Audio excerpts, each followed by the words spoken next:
Kembali di Apa Kabar Indonesia Pagi, pemirsa, polisi menangkap oknum calon dokter spesialis anestesi PA yang diduga melakukan pemerkosaan terhadap keluarga pasien yang dirawat di Rumah Sakit Hasan Sadikin, Bandung, Jawa Barat. PA, dokter yang sedang mengambil pendidikan spesialis di Rumah Sakit Hasan Sadikin, Bandung, ditangkap petugas Dirkrimum Polda Jawa Barat pada tanggal 23 Maret 2025. Priguna ditangkap atas laporan yang dibuat oleh korban FH pada tanggal 18 Maret 2025. PA disangkakan melakukan tindak kekerasan seksual saat bertugas jaga di ruang IGD RSHS Bandung. PA awalnya membujuk FH yang sedang menunggu sang ayah yang saat itu sedang dalam kondisi kritis. FH diminta untuk menyumbangkan darahnya bagi sang ayah dan pelaku kemudian membawa FH ke lantai 7 rumah sakit. Di ruangan tertentu, pelaku kemudian mencoba melakukan pengambilan darah. Tak hanya itu, kemudian sang dokter memasukkan cairan bius ke dalam saluran infus. Nah, disinilah korban mengalami dugaan pemerkosaan.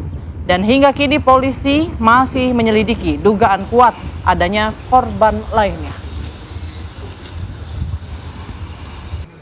Tersangka memasukkan jarum ke bagian tangan kiri dan tangan korban kurang lebih 15 kali.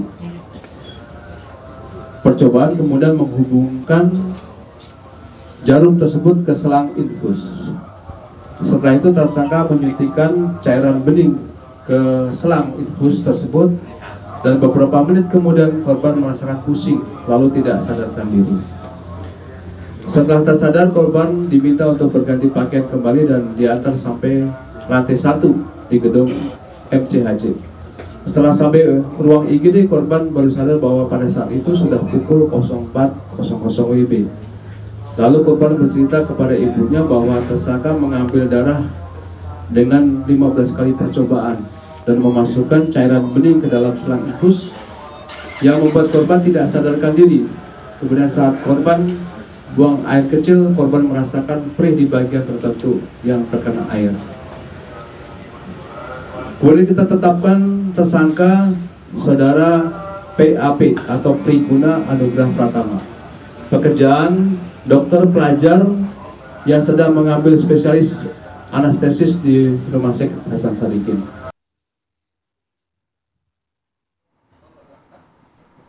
Ya, sementara itu pemirsa, Universitas Padjadjaran Unpad Bandung angkat suara terkait dugaan kekerasan seksual terhadap keluarga pasien di Rumah Sakit Hasan Sadikin, Bandung. Terduga pelaku ini merupakan mahasiswa program pendidikan dokter spesialis atau PPDS anestesi Unpad. Dan imbas dari kasus itu, Unpad langsung menindak tegas terduga pelaku dengan mengeluarkan serta menonaktifkan seluruh kegiatan di kampus dan di Rumah Sakit Hasan Sadikin.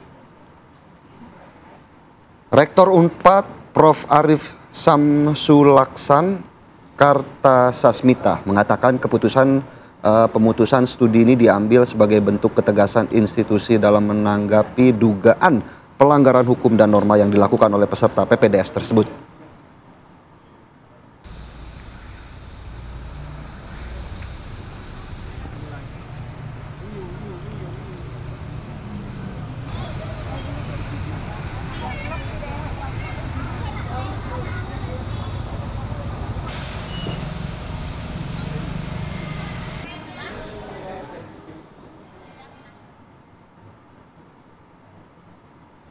Ya, untuk memperbarui informasi terbaru, kita sudah terhubung dengan Profesor Zahrotur Rusyda Hinduan, Wakil Rektor Bidang Akademik dan Kemahasiswaan Universitas Padjadjaran Bandung. Selamat pagi, Prof. Rosi. Selamat pagi, Mbak Putri dan Ko Philip. Ya, pagi Prof. Rosi. Kami semua penasaran bagaimana kemudian pihak Unpad sendiri menanggapi kasus salah satu mahasiswa PPDS-nya yang sedang tersangkut masalah seperti ini, Prof. Ya, pada dasarnya kami sangat prihatin dengan kejadian ini dan kami sangat prihatin dengan korban dan pada dasarnya kami sebagai institusi seperti yang sudah disampaikan oleh rektor kami langsung menindak tegas kepada mahasiswa kami gitu ya yang pada saat itu diduga melakukan tindakan asusila. Nah, seperti yang diketahui bahwa kami menerima kabarnya itu pada tanggal 18 pagi dan pada saat itu juga Komite Etik dan juga departemen terkait sudah melakukan investigasi dan melakukan surat rekomendasi untuk nonaktif kepada yang bersangkutan gitu. Kemudian 1 hari kemudian Fakultas Kedokteran sudah mengeluarkan secara ofisial bahwa yang bersangkutan itu diberhentikan secara permanen ya. Nah, kemudian setelah itu baru kami melakukan proses DO. Dan pada saat ini SKDO sudah keluar, jadi yang bersangkutan pada saat ini sudah tidak menjadi mahasiswa kami lagi. Mungkin itu yang bisa saya sampaikan. Prof. Rosi, tapi kan juga publik ini bertanya-tanya dari tanggal 18 Maret kasus ini kemudian dilaporkan. Kenapa setelah viral baru kemudian di DO begitu? Kenapa pada saat itu sudah jelas hasil penyelidikan dan lain-lain tapi masih belum gitu? Oh ya, jadi memang pada dasarnya penonaktifan itu langsung ya. Jadi tidak ada 24 jam dari kejadian sudah tidak ada sudah dinonaktifkan oleh departemen gitu. Nah, memang pada saat itu kan pastinya butuh waktu ya.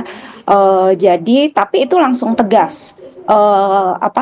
Tim langsung turun, kemudian kami juga langsung berkoordinasi dan juga langsung ditetapkan bahwa yang bersangkutan itu sudah tidak bisa lagi secara aktif menjadi mahasiswa kami gitu.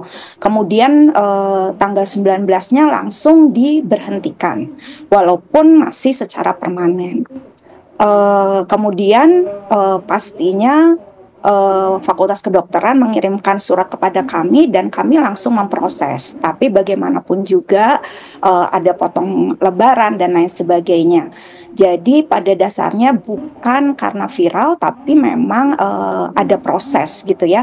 Pada saat itu memang kami juga berhati-hati karena ada praduga tak bersalah ya. Tapi dengan dinonaktifkan secara langsung itu merupakan tindakan tegas dari kami gitu. Baik Prof, dari berita yang sejauh ini beredar juga pihak Unpad ini kan menghentikan seluruh kegiatan di kampus sekaligus kegiatan di Rumah Sakit Hasan Sadikin. Apa yang kemudian menjadi alasan dari pihak kampus untuk langsung menonaktifkan kegiatan di kampus? Apakah memang ada indikasi-indikasi lain di kampus yang kemudian ditemui oleh pihak Unpad?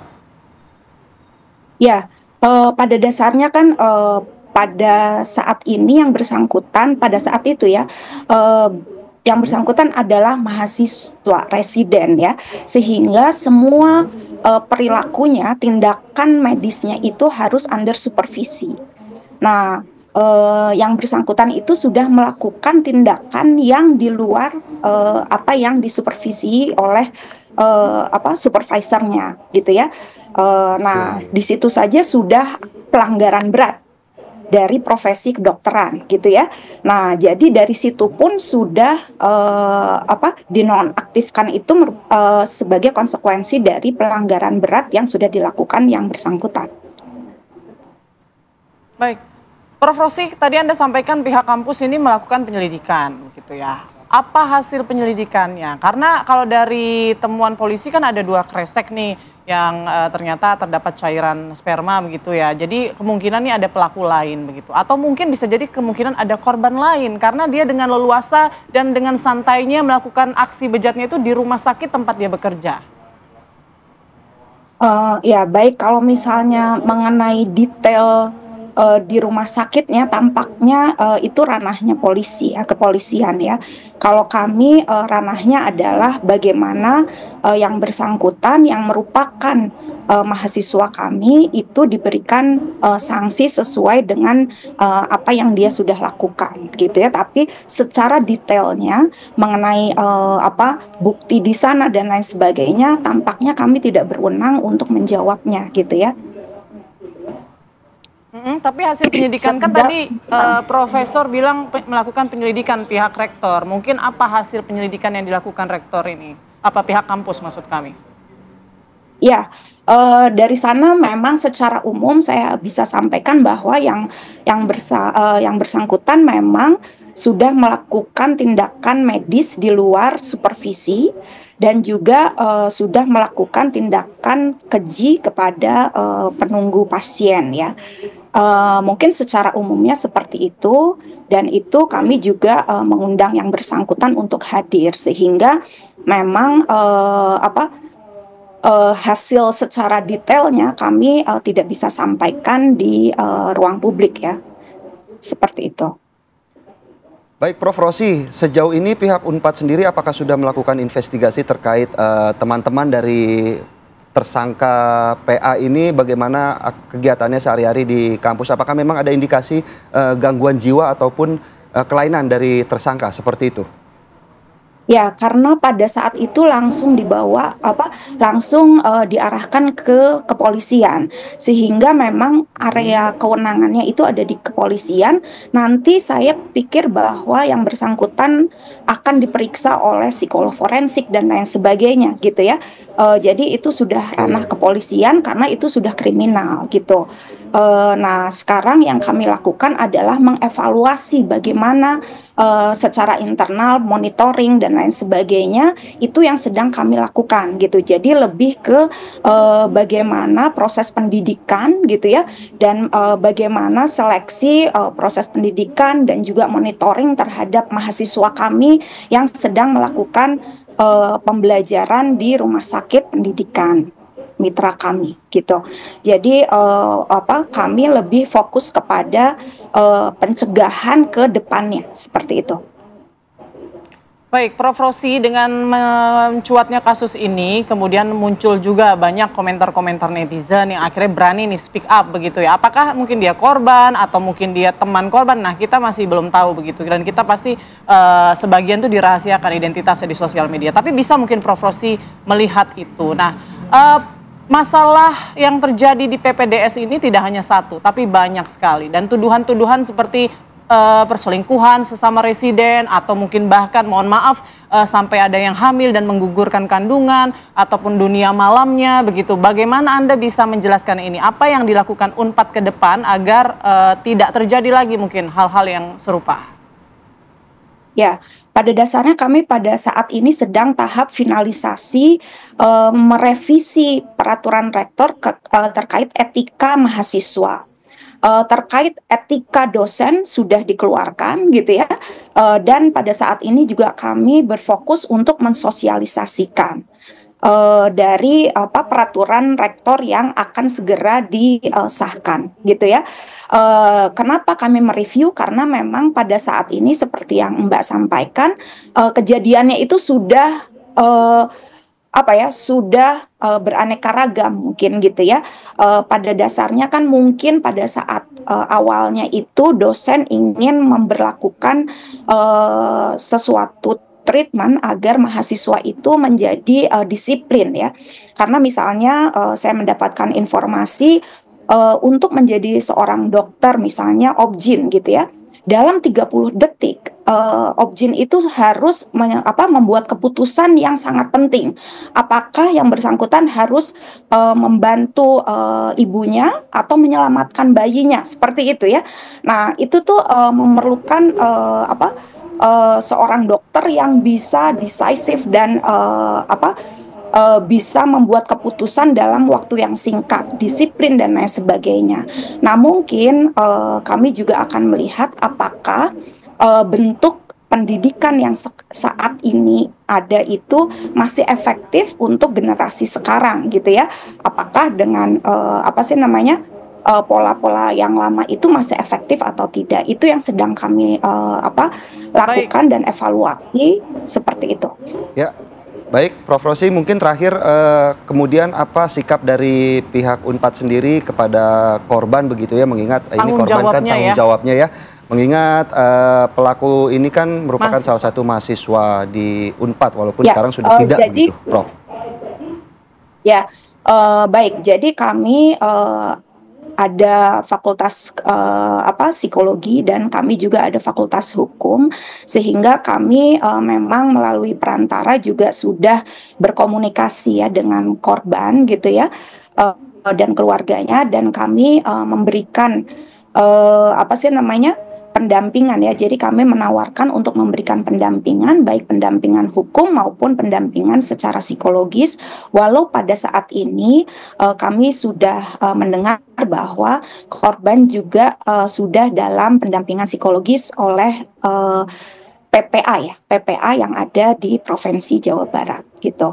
Tapi kami juga menawarkan apabila keluarga dan juga korban membutuhkan layanan hukum dan juga bantuan hukum dan juga layanan psikologis gitu.